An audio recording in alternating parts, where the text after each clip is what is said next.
ओम नमः शिवाय। हर हर महादेव। कुंभ पर्व प्रयागराज 29 जनवरी 2025 ईस्वी। हमारे सनातन धर्म के सभी प्राचीन उत्सव धार्मिक आधार लिए हुए मानव के चरित्र को एक पर्व उत्सव आवश्यक विधियों की ओर प्रवृत्त और निषेधों से निवृत्त कर एक ऐसे अनुशासन में निबद्ध करते हैं जिससे मानव इहलौकिक और पारलौकिक अभ्युदय और निश्रेयस प्राप्त करता है। ये पर्व सदैव शारीरिक स्वास्थ्य और आध्यात्मिक शुद्धि का समान रूपेण बल देते हैं।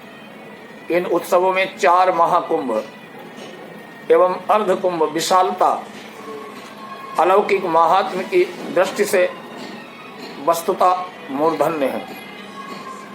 ये धार्मिक पर्व अपने अद्वितीय महात्म्य के कारण प्रति 3-3 वर्षों के अंतर पर हरिद्वार, उज्जैन, प्रयाग और नासिक में अपार जनसमूह को आकृष्ट करने के लिए भारत ही नहीं समस्त विश्व में विख्यात हैं। यदि हमने विश्व के सबसे बड़े जन समागम कहें तो अतिशयोक्ति नहीं होगी। अन्य सभी हिंदू पर्वोत्सवों की भांति कुंभ महापर्व भी ग्रहों की राशि नक्षत्रों की विशेष स्थितियों में संबद्ध है। इन कुंभ पर्वों की तिथियों का निर्धारण गुरु, सूर्य और चंद्र की विभिन्न परिस्थितियों पर निर्भर करता है। प्रयागराज का कुंभ महापर्व जो विशाल जनसमूह को आकृष्ट करने में विश्व के किसी भी धार्मिक और अन्य मेले से कहीं आगे है। वृखस्थ गुरु और मकरस्थ सूर्य के काल में माघी अमावस्या के दिन मनाया जाता है। मकरस्थे दिवानाथे वृषरास्ति गतौ गुरो प्रयागे कुंभ योगो वै माघ मासे विदुक्षये। संवत 2081 माघ कृष्ण पक्ष अमावस्या बुधवार 29 जनवरी को सूर्य मकर में और गुरु वृष राशि होने से प्रयागराज महाकुंभ का योग बनता है। आध्यात्मिक और आदि भौतिक दुखों से मुक्ति के इच्छुक लोग इस पुण्य अवसर पर बीतराग आत्मज्ञ महात्माओं के दर्शन उपदेशों द्वारा अपने को कृतकृत्य कर सकेंगे।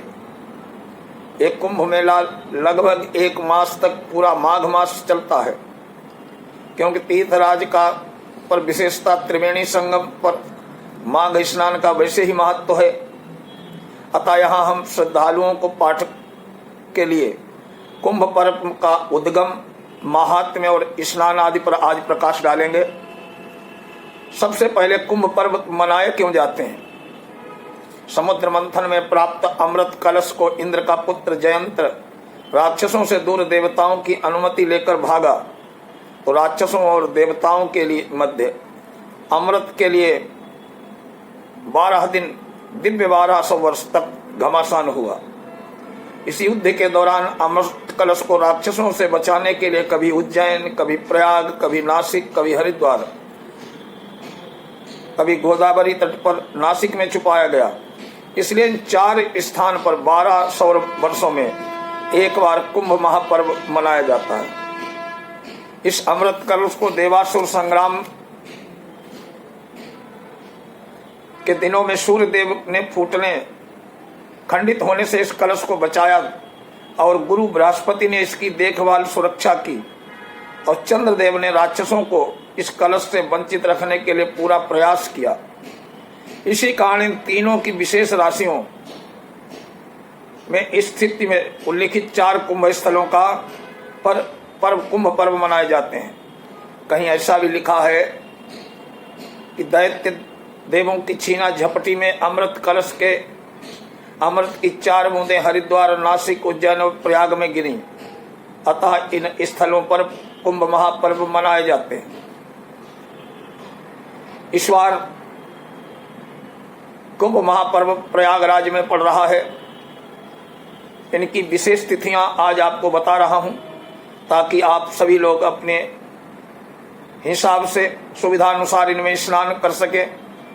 पौष कृष्ण शुक्ल पक्ष एकादशी से माघ शुक्ल एकादशी, पौषी पूर्णिमा से माघी पूर्णिमा, पूरा चंद्रमास और मकर संक्रांति से कुंभ संक्रांति तक पूरा सौर मास।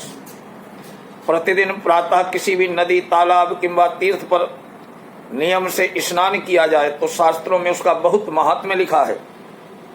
माघे मासे चया स्नायात नैरंतरेण भारत पौंडरीकम फलम तस्य दिवसे दिवसे भवेद। यमुना, गंगा, सरस्वती, नर्मदा जैसी पावन नदियों के संगम में त्रिवेणी में तो माघ स्नान का महात्म्य ही बहुत पुण्यदायक और अलौकिक है। एक महीने तक चलने वाले स्नान की तिथियां तो विशेष योगों के संबंध के कारण बहुत ही पवित्र मानी गई हैं। कुंभ मेले में एक मास पर्यंत प्रवास करने वाले श्रद्धालुओं को महत्वपूर्ण तिथियों में त्रिवेणी संगम पर स्नान दान करने से विशेष पुण्य लाभ होगा। यहाँ आगे हम उन सब तिथियों का विवरण दे रहे हैं जो विशेष योग और योगों के कारण इस प्रयाग कुंभ पर त्रिवेणी संगम में स्नान के लिए महात्म्य रखे हैं। इस कुंभ पर्व की प्रमुख तिथियां इस प्रकार हैं। प्रथम स्नान तिथि है कुंभ की पौष शुक्ल एकादशी, जिसे पुत्रदा एकादशी कहते हैं। ये शुक्रवार 10 जनवरी 2025 को पड़ती है। एकादशी में स्नान दान अत्यंत पुण्यप्रद है। दूसरा स्नान, द्वितीय स्नान तिथि पौष पूर्णिमा 13 जनवरी 2025 के दिन भी त्रिवेणी में स्नान से परम पुण्य लाभ प्राप्त होता है। यह पूर्णिमा तिथि स्नान दान आदि के लिए विशेष पुण्य फलदा मानी गई है, क्योंकि चांद्र गणना के अनुसार माघ मास के स्नान का आरंभ इसी दिन होता है। शास्त्रों का निर्देश है कि अपनी परंपरा के अनुसार पौष शुक्ल एकादशी और पूर्णिमा को माघ स्नान प्रारंभ करना चाहिए। तीसरी तृतीय स्नान तिथि माघ कृष्ण प्रतिपदा मंगलवार 14 जनवरी को मकर संक्रांति के दिन त्रिवेणी में स्नान करना परम पुण्यदायक है। नोट कर लें, सौर मास की दृष्टि से यह माघ स्नान की पहली तिथि है। इस संक्रांति का पुण्यकाल 14 जनवरी को सारा दिन रहेगा। अतः इस पुण्य काल में त्रिवेणी स्नान का विशेष महात्म्य है। इस दिन कुंभ महापर्व का प्रथम पहला शाही स्नान होगा। चतुर्थ स्नान माघी अमावस्या 29 जनवरी 2025 के दिन गुरु वृष राशि और सूर्य मकर राशि में होगा। इस दिन मौनी अमावस्या है, इसलिए इस दिन प्रयागराज में कुंभ महापर्व का योग बन रहा है। इस दुर्लभ महापर्व में त्रिवेणी संगम पर स्नान करने से परम पुण्य लाभ होगा। इस दिन दूसरा शाही स्नान होगा, जो कि इस कुंभ महापर्व का प्रमुख शाही स्नान है। इस दिन पुण्य दर्शन, मठाधीशों, शंकराचार्यों, महात्माओं का शाही स्नान होगा। शास्त्रों का कहना है कि इस कुंभ योग में त्रिवेणी संगम पर स्नान दान से जन्म मरण के चक्र से मुक्ति मिलती है और विगत कल्प पर्यंत में किए गए सभी पापों से मुक्ति मिल जाती है। कहा गया है कि काश्या सद्गुणम प्रोक्तम गंगा यामुनम संगमे सहस्र गुणिता सापी भवेत पश्चिम वाहिनी पश्चिमाभिमुखी गंगा कालिंदिया सा संगता हंति कल्पकृतम पापम सा माघे नप दुर्लभा। इस परम पावन महापर्व पर त्रिवेणी में स्नान का महापुण्य अर्जित करें। यदि भीड़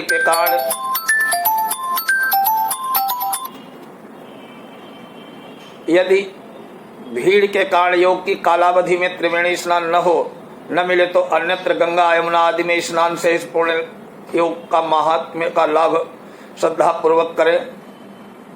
पांचवा स्नान तिथि है माघ शुक्ल पंचमी 2 फरवरी 2025 को श्री बसंत पंचमी के अवसर पर गंगा स्नान दान आदि से लाभ प्राप्त करें। इस कुंभ पर्व का तीसरा शाही स्नान है। छठा स्नान तिथि माघ शुक्ल सप्तमी 4 फरवरी 2025 मंगलवार को रथ सप्तमी के दिन गंगा त्रिवेणी का स्नान दान पुण्य लाभ प्राप्त करें। अरुणोदयो वेलायाम शुक्ला माघस्य सप्तमी प्रयागेदि लंपेत कोटि सूर्य ग्रह समा। धर्मशास्त्र के वचन के अनुसार 4 फरवरी को सूर्योदय से पूर्व अरुणोदय बेला में सप्तमी के समय त्रिवेणी स्नान करने से महापुण्य संचय किया जा सकता है। 7वां स्नान तिथि है माघ शुक्ल पूर्णिमा कुंभ की संक्रांति, बुधवार 12 फरवरी 2025 को। तीर्थ स्थल का स्नान दान कर शास्त्रों विशेष महात्म्य वर्णित हैं। इस परंपरा के अनुसार माघी पूर्णिमा को माघ स्नान की अंतिम तिथि मानते हैं। इस दिन सूर्य कुंभ राशि में भी संक्रमण करेगा। संक्रांति पुण्य काल इस दिन मध्याह्नवाद तक रहेगा। इसमें धर्मनिष्ठ सज्जन स्नान दान आदि कर पुण्य लाभ प्राप्त कर सकते हैं।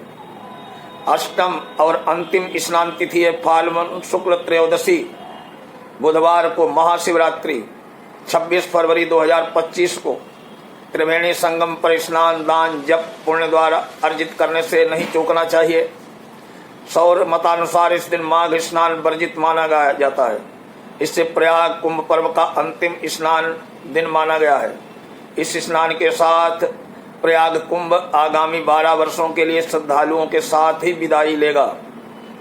ऊपर छोटी बड़ी स्नान तिथियों की चर्चा की गई है, लेकिन पुनः इन तिथियों के अतिरिक्त षटतिला एकादशी 25 जनवरी, भीमाष्टमी 5 फरवरी, जया एकादशी 8 फरवरी, भीष्म द्वादशी 9 फरवरी आदि में भी त्रिवेणी संगम का स्नान करना पुण्यप्रद है।